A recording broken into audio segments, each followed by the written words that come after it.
Welcome to the Martin Bailey Photography Podcast. It's March 7, 2016, and this is episode 513.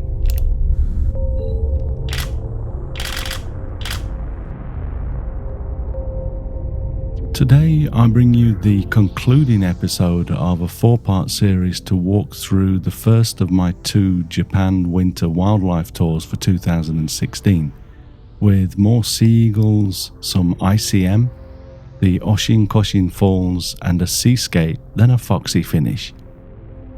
We pick up the trail this week on day 10 of the tour in the middle of our second session photographing the sea eagles from a boat, just outside the port at a fishing town called Daosu on the eastern side of the Shiretoko Peninsula, which is the horn-shaped stretch of land on the far east side of Hokkaido, Japan.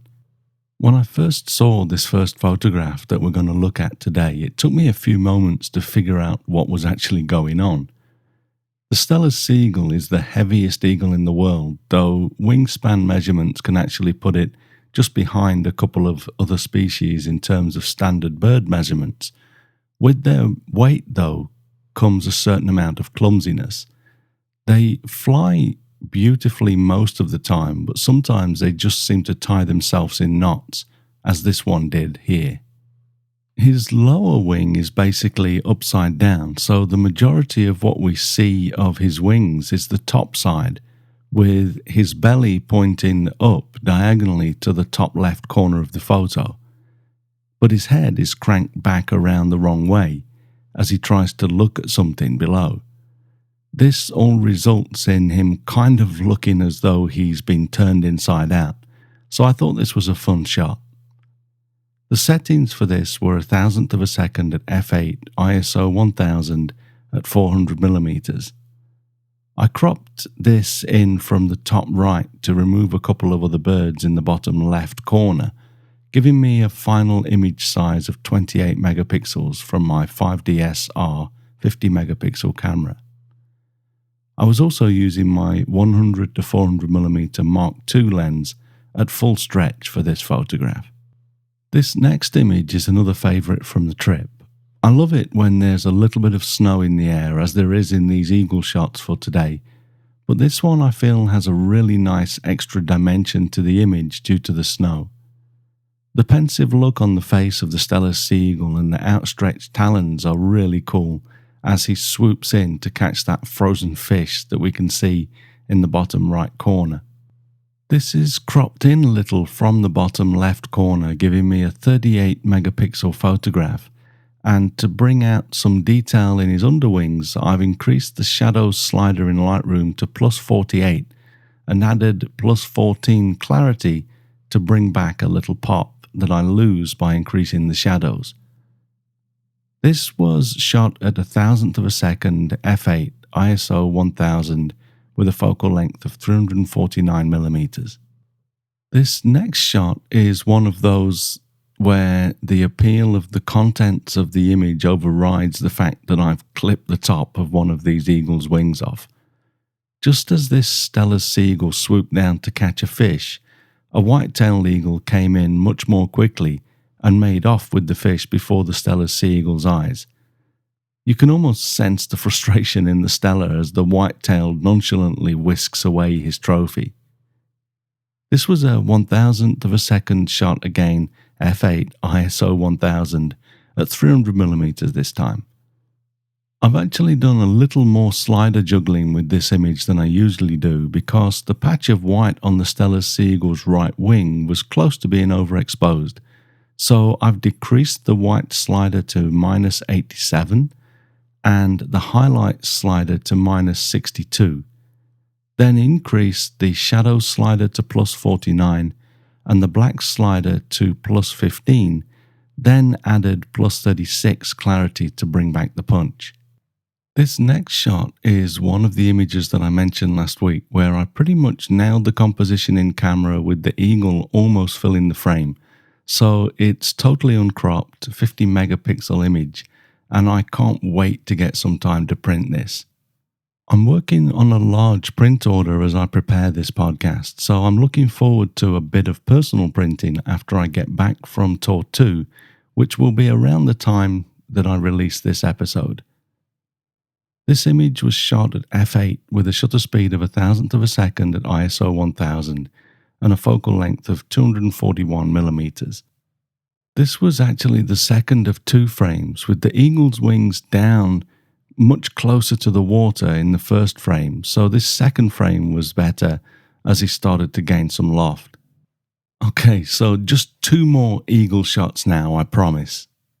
This is a white-tailed eagle snatching his frozen prey from the sea, and in this one I kind of like how the feathers are splayed out and almost coming far enough forward to hide the eagle's face. I cropped this slightly from the top left corner, giving me a 40 megapixel photo, and the clarity of the bird's head just blows me away. I was really pleased with how well the 5DSR's autofocus performed pretty much throughout this trip, except for the problem that I mentioned last week when all Canon shooters had an issue with the brightly backlit deer. My settings for this were f8 for a thousandth of a second at ISO 640 and a focal length of 286mm. That was the last photo from our second session with the eagles, and we spent around 45 minutes then photographing around the port, and then we went to the local Shinto shrine and the group had a full-blown Shinto blessing. This is an optional activity that we've been doing for a few years now, but it's really nice sort of culturally with the majority of the group usually taking part. During the afternoon, I did a second workshop session and took the group through Nik Software's Silver Effects Pro and Color Effects Pro before we enjoyed a little bit of downtime to go through some of our hundreds of eagle photos. The following morning we went back out for our third and final session with the eagles. The light was quite low as we started, so this time instead of increasing my ISO enough to freeze the action, for the first 20 minutes or so I had some fun shooting panning images like this one. I had my shutter speed down at a 60th of a second at f7.1 with ISO 1600 for this shot. As with the swans, the hit ratio for getting the head sharp on a bird travelling at speed with this low shutter speed is pretty low, but I was really pleased when I chimped and saw this one looking pretty good on the camera's LCD. This is uncropped too, so I have all of that lovely blurriness and a sharp head at 50 megapixels. After this final session with the eagles, we went back to the hotel for breakfast, then started our drive around to the other side of the Shiretoko Peninsula to the town of Utoro for one last night. On the way, we stopped for our fun intentional camera movement or ICM shoot of the birch trees, as you can see in this photograph. This is always a fun shoot, with a line of 15 photographers, including me, at the side of the road, all bowing up and down at the trees, looking like a group of highly appreciative Japanese tourists. To get this look, I generally recommend a shutter speed of about a 25th of a second, which, with the light on this day, required an aperture of f18 at ISO 100, and then I like to release the shutter during a downward swoop with the camera, just as I see the bottom of the trees come into frame. Slightly different from my shots at this location from previous years, I walked along a little to the end of our stand of birch trees and included a distant stand of darker trees in the distance in the right side of the frame in the middle there. I quite like the results, and this does make a difference from my other shots, which are, although all subtly different, still very much the same. After lunch, we called at the Oshin Koshin Falls just outside of Utoro for some nice silky waterfall shots. These are a large double falls, although the left side is generally frozen over at this time of year. And although I always photograph the entire waterfall, I'm really not fond of the photos when I do that. To me, these falls are all about the smaller details that we can pick out with a long lens, as I've done here. For waterfalls, I like to use a shutter speed of between 0.5 and 1 second, with around 0.6 to 0.8 being my sweet spot. For this, I was at 0.6 seconds at f11 with ISO 100 and a focal length of 148mm. I shot about 7 or 8 frames as I gradually worked my composition down to this section of the waterfall. My second favourite end result was a vertical orientation image which matches the vertical flow of the water, but I prefer this shot with the vertical flash of rock on the left and the cascade on the right, almost like 2 shots in one. For our last shoot of the day, we made our way down to a spot where a river flows into the Sea of Okhotsk for a few seascapes, and for those that were interested, long exposure shots, like this one. I used an ND8 and an ND1000 to block out a total of 13 stops of light, giving me a 2-minute 30-second exposure. I love how silky the water gets in these really long exposures like this, and of course, you need to go this long to really make the clouds move a long way in this kind of photograph. I'd managed to develop a hole in the rubber base of my right Baffin impact boot, which I was really not happy about, as I'd only been using these boots for 3 seasons. This is my 3rd season.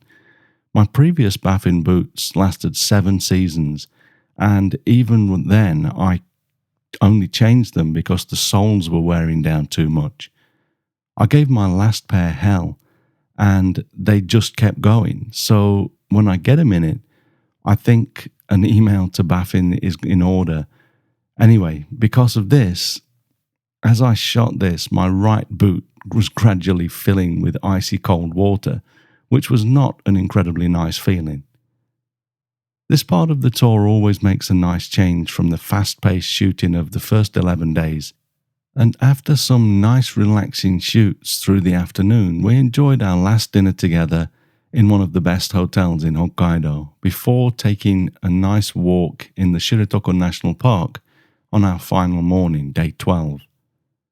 Yukiko, our tour conductor, took one participant down into the valley there where there are often Ezo deer to photograph, and I led another group around the top area of the park looking for some birds to photograph.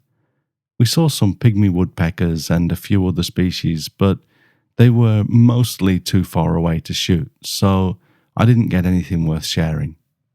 Just as we thought it was safe to put away our long lenses though, we drove past this northern red fox shortly before lunchtime. The group had started to wind down at this point, as we'd already recorded the message that I'll play you shortly, but we couldn't resist getting our long glass out one last time for this final wildlife opportunity. This lovely red fox watched us for a while as he walked along, then he turned his back to us and started to walk off into the distance. It looked like he was totally oblivious to our existence, but Dan, who you'll hear from in a moment, showed me his photo of the fox as he walked away, and his ears were pointing straight back towards the bus. He wasn't going to put a busload of photographers out of mind quite that easily. I shot this at f11 for a 500th of a second, ISO 400 at 560mm. So, as usual, at the end of the tour, I walked around the bus with a digital recorder and recorded a message from each of the participants that I'd like to play you now to finish. Okay, so this is it. We've just finished the last shoot of the first of the 2 wildlife tours for this year. I've had a great time, and I hope that you've all enjoyed the trip as well. And as usual, our tradition, I'm going to start going around the bus with the mic, and we'll do a quick recording of everybody. So, Wolfgang, would you like to start? Yes, I'm Wolfgang from Germany, and I've enjoyed the trip very much. It was my first experience to come to Japan, and just to get an overview. And I think out of these 12,000 shots that I've taken, I hope that the most of them, or at least some of them, came out good.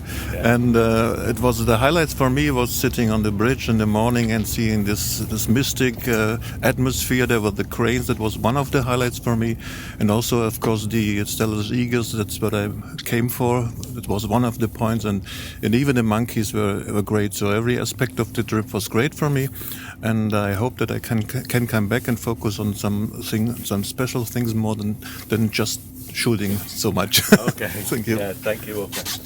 You're not gonna. Okay. Domingo, would you like to go? Yes, I Domingo from Spain. This is my second time with the Martin Bailey photography tour, and I expect no be the last. It's a great, beautiful tour. Oh, great. Thank you. Thank you, Martin. Pepe Chan. Pepe Chan. Soy Pepe Quiles, de Elche, España. Me ha parecido todo muy bien. El viaje, las estelas me ha encantado y lo mejor, muy bien el tour de Martin y ye, waka waka, ye. You know, Pepe, I haven't understood a word you've said for the whole trip, but I absolutely really enjoyed traveling with you. You've been such a character. Thank you. Gracias. Christian. I'm Christian. I'm from Costa Rica. I like this trip so much because they are very organized, everything in time. I like very smooth every go so far. And I'm so happy because I take so many photos, so many shots. And I like Martin and everything goes so well. Thank you.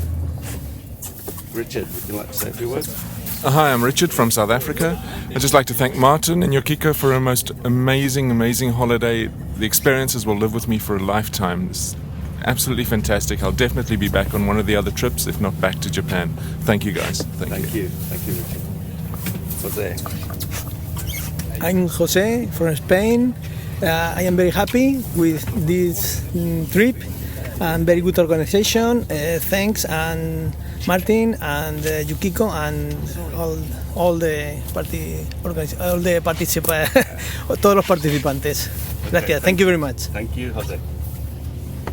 John, would you like to say a few words? Yeah, I'm John Kimura from California, and I really enjoyed the trip. It's well organized with Martin Bailey and Yukiko, and I had a wonderful time. Thank you. Ed, would you like to say that? Yeah, I'm Ed from California, and had a really wonderful time all around, people and places. So I'm really very happy with the trip. Yeah. Jerry. I'm Jerry. I'm an American living in Shanghai, China. I've lived in Japan twice, and I enjoy coming back. In fact, this is my second wildlife trip. And I also did the landscape tour last year with Martin. Martin runs an excellent tour, and I just keep coming back for more. And it's always lovely to see you. So, Vic. I'm Vic Nemeth. I'm from the Cleveland, Ohio area. The highlight of the trip for me was the Crane Center, seeing the white-tailed eagles up against the beautiful blue sky. The trip was just fantastic. It was well run, well organized, and I hope to come back again soon. Thank you. Good to see you. Would you like to say a few words? Yes, I'm Usha Padamatam from Houston, Texas. I have been wanting to come to Japan, seeing the pictures of the Japanese cranes, probably taken by Martin many years ago. And then I booked twice with him, and then finally I made it, and then it was worth it the third time. And I just, being a lover of nature, I just loved seeing these magnificent creatures in the magnificent setting. And then thank you for providing the opportunity, Martin. So thank you for coming. Hope to come back. I'm Kumara from Houston, being a non-photographer, accompanying my wife who is interested in photography. I was entertained by enjoying the nature and the wildlife, and also on the bus, Yukiko-san was excellent, and our tour bus driver was also very efficient, and we had very good time. Thank you for arranging the trip. Thank you. Thank you for coming. Dan? Hi, I'm Dan from Melbourne, Australia. The trip's been absolutely fantastic. The highlight for me is probably the sea eagles. All the wildlife was wonderful, and I really appreciated the chance encounters we had with wildlife along the way, and also the effort that Martin went to ensure we were in best possible spots at best possible times for photographing opportunities of wildlife. It was an absolutely wonderful trip. Thank you very much. Thank you, Martin. Yukiko, would you like to say a few words? Yes. Hello. I'm Yukiko from Yokohama. This time there is no ISIS, but I'm very worried about that. But thanks to the Martin, every guest could take great pictures. So I always think Martin is great. And thanks to the cooperation of guests and Martin and hotels and restaurants and driver Oikawa-san, this journey is very nice. So I'm looking forward to seeing all of the guests. Thank you very much. Okay, so I'll wrap up now. I just wanted to say once again a huge thank you to Yukiko and Oikawa-san, our driver. Thank you very much. So thanks very much, folks. And there we have it. So, although the weather conditions weren't the best that we've had by a long shot, I found this tour to probably be one of the most productive so far, hence the necessity to do 4 episodes to cover all of the photos that I wanted to share with you. And I have another 135 images still that I'd love to show you if we were sitting down somewhere together with a glass or 2 of something. Maybe we'll have to save that though for a bit of post-dinner lounge time that we might share on a future tour. Before we finish, I'd like to remind you that we are now taking bookings for the 2018 Snow Monkeys and Hokkaido tours. For details and to book your place, visit the tour page at mbp.ac/ww2018. Our 2017 tours are already sold out, but if you'd like to be put on the wait list, please contact us. So thanks very much for listening today. If you enjoyed this podcast, please share a link with your friends, and if you don't already, please subscribe in iTunes or your favorite podcast program to ensure uninterrupted delivery. You can find me on Google+, Twitter, Instagram and Facebook, and links to everything that I'm up to are at martinbaileyphotography.com, so do drop by and take a look. I'll be back next week with another episode, but in the meantime, you take care and have a great week, whatever you're doing. Bye-bye.